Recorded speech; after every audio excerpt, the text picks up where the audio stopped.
പീഡാനുഭവത്തിനും മരണത്തിനും ശേഷം യേശുദേവൻ മൂന്നാം നാൾ ഉയർത്തെഴുന്നേറ്റതിൻ്റെ സ്മരണ ദിനം പ്രാർത്ഥനകളോടെയാണ് ക്രൈസ്തവ സമൂഹം എതിരേറ്റത്.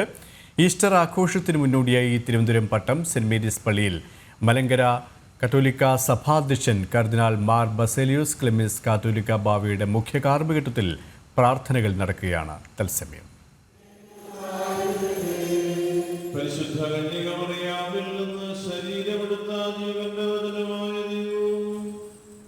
നമ്മുടെ കർത്താവും ദൈവവും രക്ഷിതാവുമായ യേശുതമ്പുരാന്റെ ഉദ്ധാന ദിവസം പ്രകാരം സംഭവിച്ചു.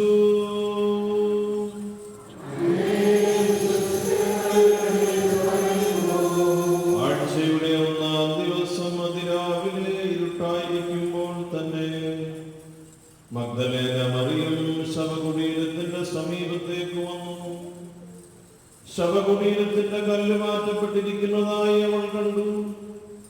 അവൾ ഉടനെ ഓടി ശിമയോൻ പത്രോസിന്റെയും യേശു സ്നേഹിച്ചിരുന്ന മറ്റേ ശിഷ്യന്റെയും അടുത്തെത്തി പറഞ്ഞു, കർത്താവിനെ അവർ കല്ലറയിൽ നിന്ന് മാറ്റിയിരിക്കുന്നു. എന്നാൽ വിവരങ്ങളുമായി ശ്രീനന്ദ ചേരുകയാണ്. ശ്രീനന്ദ, വിശ്വാസികൾ ഈസ്റ്ററിനെ വരവേൽക്കുകയാണ്. ചടങ്ങുകൾ എങ്ങനെ പുരോഗമിക്കുന്നു? യേശുദേവന്റെ ഉയർത്തെഴുന്നേൽപ്പിനെ അനുസ്മരിച്ചുകൊണ്ട് ലോകമെമ്പാടുമുള്ള ക്രൈസ്തവർ ഇന്ന് ഈസ്റ്റർ ആഘോഷിക്കുകയാണ്.